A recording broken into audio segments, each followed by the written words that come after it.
Hello students, आज जो अपन topic कर रहे हैं ये रिटायरमेंट का टॉपिक है। और रिटायरमेंट में हम सबसे पहला कॉन्सेप्ट जो ले रहे हैं वो ले रहे हैं न्यू प्रॉफिट शेयरिंग रेशियो। देखिए क्या कॉन्सेप्ट है। देखिए रिटायरमेंट का अगर कॉन्सेप्ट हमें पढ़ना है तो पहले कुछ कॉन्सेप्ट को अपन को डेवलप करना पड़ेगा। क्या कि ए, बी और सी तीन पार्टनर हैं और सी जो है वो फर्म से बाहर जा रहा है। ये आपकी फर्म है और ये फर्म से बाहर जा रहा है, तो ऑब्वियस है सी के जाने से अब जो भी प्रॉफिट होगा वो ए और बी में बटेगा। तो दैट्स व्हाई प्रॉब्लम ये आएगी कि ए और बी का न्यू रेशियो क्या होगा, ये आपको कैलकुलेट कर लेना चाहिए। कैसे कैलकुलेट करेंगे?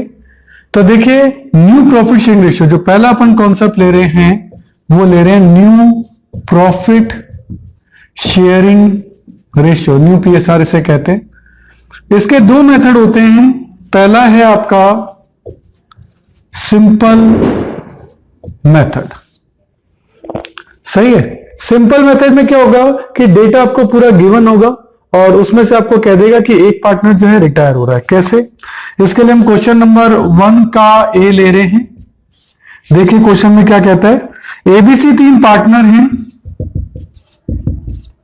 जिनका की रेशियो है 6:5:4, ये इनका रेशियो है। अब तीन कंडीशन दी गई हैं। New profit sharing ratio calculate करना है इफ ए रिटायर्स।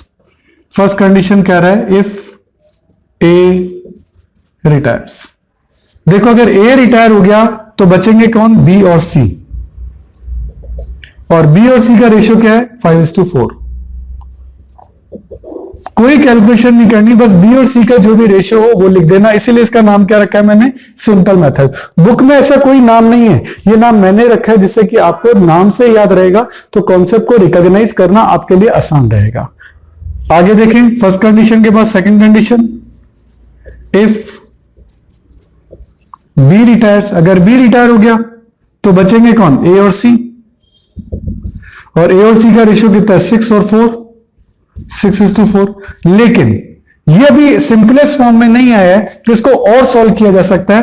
ये 2 से अभी भी डिवाइड हो रहा है, तो 3:2। ये आपका क्या आ गया? New ratio. ये भी आपका न्यू रेशियो है और ये भी आपका न्यू रेशियो है। ठीक है। थर्ड आते हैं, इफ सी रिटायर्स। अगर सी रिटायर हो गया तो कंटिन्यूइंग पार्टनर कौन रहे? ए और बी। और ए और बी का जो रेशियो है वो कितना है? 6:5। ये आपका क्या आ गया? New ratio. तो सिंपल के अंदर कोई कैलकुलेशन नहीं है, जो सिर्फ पार्टनर जा रहा है उसका रेशियो हटा दो, रिमेनिंग पार्टनर कंटिन्यू उस रेशियो में करेंगे। सही है। तो ये तो है आपका न्यू रेशियो। इसी से रिलेटेड एक होता है आपका गेनिंग रेशियो, वो भी मैं आपको बताया। तो ये देखिए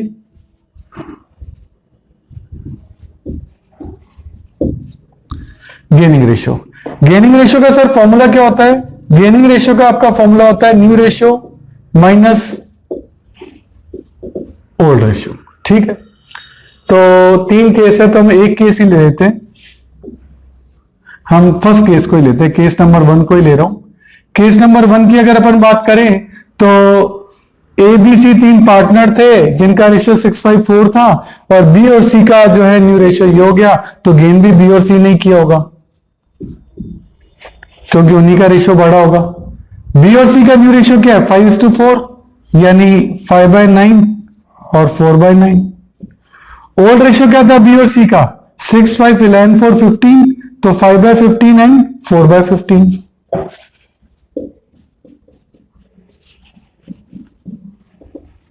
वही एलसीएम ले लेंगे आप। एलसीएम कितना आएगा? 45। 9 से 5 जा 5, 5 जा 25, 5, 4 जा 20, 15 से 3 बार 5, 3 जा 15, 4, 3 जा 12।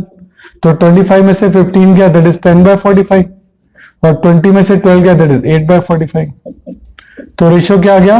10:8, 10 and 8। लेकिन ये सिंपलेस्ट फॉर्म में नहीं है। सिंपलेस्ट फॉर्म क्या है? 5:4। तो ये आपका क्या आ गया? Gaining ratio. तो गेनिंग रेशियो निकालने का आपका फॉर्मूला क्या हुआ? New ratio minus old ratio. अब एक बहुत ही स्पेशल बात जो कि आपके आंसर को टैली करने के काम आएगी। सिंपल मेथड में जो गेनिंग रेशियो निकलेगा वो सेम वही निकलेगा जो कि आपका न्यू रेशियो है, यानी ये दोनों रेशियो हमेशा सेम आएंगे। एग्जाम में निकाल के तो दिखाना पड़ेगा, पर मैं आपको बता रहा हूं टैली करने का तरीका कि सिंपल मेथड में जो न्यू रेशियो निकलेगा वही गेनिंग रेशियो भी निकलेगा, ये दोनों हमेशा सेम आएंगे। ओके, तो ये आपका सिंपल का तरीका है जो मैंने आपको बताया। अब आगे चलते हैं। तो सिंपल का ही अपन एक और क्वेश्चन ले रहे हैं। This is question number 2। Question number 2 में कहता है XYZ 3 पार्टनर हैं जिनका रेशियो है 2/3:1/4:1/12, पर इसको रेशियो नहीं कहा जा सकता बिकॉज इसके बेस इक्वल नहीं है। जब तक बेस इक्वल नहीं हो उसको न्यू रेशियो नहीं कहा जा सकता। तो इनको बेस इक्वल करने के लिए इनका एलसीएम लेना पड़ेगा। इनका एलसीएम आपका आएगा 12, 3 से 4 टाइम्स, 4 2 जा 8, 4 से 3 जा 3 1 जा 3, 12 से 1 8 3 1। ये आपका इनका क्या आ गया? Old ratio. किसका? एक्स का, वाई का, जेड का। ये लो। और आगे आपको कहता है न्यू रेशियो कैलकुलेट करो यदि एक्स रिटायर हो जाए। यदि एक्स रिटायर हो गया तो बाकी के पार्टनर कौन बचे? वाई और जेड, और उनका रेशियो क्या होगा? 3:1। चेक कर लो, यही आपका आंसर आ रहा है। तो इसमें स्पेशल बात अपन ने क्या सीखी कि यदि आपको रेशियो जो दे रखा है ओल्ड, उसमें बेस इक्वल नहीं दे रखे हो तो पहले बेस इक्वल करना एलसीएम लेके, उसके बाद आप क्वेश्चन सॉल्व करेगा। सही है। तो देखिए अब अपन न्यू प्रॉफिट शेयरिंग रेशियो के लिए सेकंड मेथड ले रहे हैं, वो है आपका डिस्ट्रीब्यूशन का। सेकंड मेथड है, इसका नाम हमने रखा है डिस्ट्रीब्यूशन। वैसे ऐसा कोई नाम होता नहीं है, ना बुक में दिया है, मैंने इसलिए रखा है जिससे कि आपके लिए उसको पहचानना आसान हो जाए। तो डिस्ट्रीब्यूशन में देखिए, इसके लिए अपन क्वेश्चन ले रहे हैं। This is question number 4। Question में क्या कहता है? एबीसी 3 पार्टनर थे 4:3:2 में। ये इनका ओल्ड रेशियो है। सही है। आगे आपको कहता है B retires and his share were taken up by A and C. ये बी रिटायर हो गया, इसका शेयर ए और सी ने, ए और सी ने आपस में डिस्ट्रीब्यूट कर लिया इन द रेशियो ऑफ 3:2 में। कौन से रेशियो में? 3:2 में। तो इसका मतलब यह डिस्ट्रीब्यूशन हो रहा है, बी के जो पार्ट है उसके 2 शेयर हो रहे हैं, उनका डिस्ट्रीब्यूशन हो रहा है, इसीलिए मैंने इसका जो नाम रखा है वो डिस्ट्रीब्यूशन है। बुक में ऐसा कोई नाम नहीं है, केवल आपको समझाने के लिए रखा है जिससे कि आप समझ जाए सिंपल वाला मेथड कौन सा है, डिस्ट्रीब्यूशन वाला कौन सा है। तो देखिए बी का जो पार्ट है वो है 4, 3, 7 एंड 2, 9। 3/9 के 2 शेयर करने हैं। सही है, 2 पार्ट करने हैं 3:2। तो देखो बी का शेयर है 3/9, इसके 2 शेयर करेंगे 3:2 में। तो एक तो 3/5 और एक 2/5। 3:2 में कितना आएगा? 9/45, 6/45। ये लो जी, बी के शेयर के हमने 2 पार्ट कर दिए। अब ये पहला शेयर किसको मिलेगा? पहला शेयर मिलेगा ए को और दूसरा मिलेगा सी को। तो ये तो ए में जाके प्लस होना चाहिए और ये सी में जाके प्लस होना चाहिए। कैसे होगा? ए का पहले शेयर क्या था? 4/9। सी का पहले शेयर क्या था? 2/9। ये शेयर ए को मिलेगा, दैट इज 9/45, और ये शेयर सी को मिलेगा, दैट इज 6/45। एलसीएम ले, एलसीएम कितना आएगा? 45। 9 से कितनी बार? 5 टाइम्स। 5 4 जा 20, 5 2 जा 10, 45 से 1 टाइम, दैट इज 9 और दैट इज 6। ये प्लस का साइन है तो प्लस का साइन हो गया। ओके, तो 20 + 9 29/45, 10 + 6 दैट इज 16/45।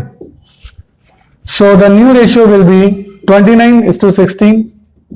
और ये सिंपलेस्ट फॉर्म में यही आपका आंसर है। This is your answer. सही, ऐसा ब्लॉक बना के लिख देना जिससे कि एग्जामिनर के लिए चेक करना जो है वो इजी हो जाए। तो ये आपका क्या कैलकुलेट हो गया? ये आपका कैलकुलेट हो गया न्यू रेशियो। तो देखिए पहले हमने क्या किया, 3:9 के 2 पार्ट किए। ठीक है, जो 3/9 था उसके 2 पार्ट कर दिए 3:2 में। जो शेयर निकला उसको यहां लाके जोड़ दिया। देखिए ये वाला शेयर यहां के ऐड हुआ है और ये वाला शेयर यहां के ऐड हो गया। इससे आपका न्यू रेशियो इजीली जो है वो निकल गया।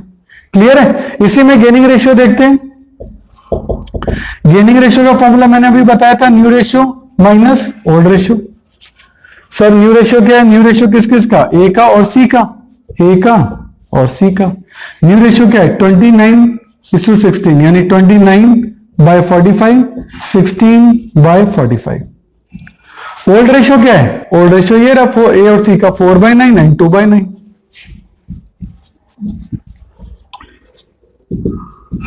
45 और 9 का एलसीएम जो लेंगे वो अपन लेंगे 45। 45 वन जा तो 29 और 16, 9 से 5 जा 5 4 जा 20, 5 2 जा 10, दैट इज 9/45, दैट इज 6/45। तो गेनिंग रेशियो कितना आ गया 9:6। लेकिन ये सिंपलेस्ट फॉर्म नहीं है, इसको और सॉल्व करो 3 से तो 3:2। ये आपका क्या आ गया gaining ratio, this is your answer. Sir gaining ratio निकल गया, अब इसकी ट्रिक समझनी जरूरी है। सर गेनिंग रेशियो तो निकल गया, new ratio minus old ratio में ट्रिक क्या है? ट्रिक ये है कि जो गेनिंग रेशियो निकलेगा वो हमेशा बराबर होगा किसके, जो डिस्ट्रीब्यूशन रेशियो क्वेश्चन में आपको गिवन था ना, ये डिस्ट्रीब्यूशन रेशियो गिवन था, वो भी 3:2 है और वो भी 3:2। तो याद कर लो डिस्ट्रीब्यूशन के टाइप में जो डिस्ट्रीब्यूशन रेशियो होता है वही आपका गेनिंग रेशियो भी निकलेगा। ये बात अपन को ध्यान रखनी है, बिकॉज आपको एग्जाम में आंसर टैली हो जाएगा, इससे आपका फायदा होगा। ओके, तो ये कुछ शॉर्ट ट्रिक्स भी जो है वो मैंने इसमें बताई है। बाकी इसके न्यूमेरिकल जितने ज्यादा करेंगे उतना ही परफेक्शन आएगा। टाइप 2 ही है, एक सिंपल और दूसरा डिस्ट्रीब्यूशन। सही है, डिस्ट्रीब्यूशन में डिस्ट्रीब्यूशन रेशियो दे रखा होगा, देखते ही आपके पहचान में आ जाएगा, और जब इसका गेनिंग रेशियो निकालोगे तो वो भी सेम आएगा। तो इस तरीके से ही आपका प्रोसीजर होगा न्यू प्रॉफिट शेयरिंग रेशियो के लिए। Okay, thank you.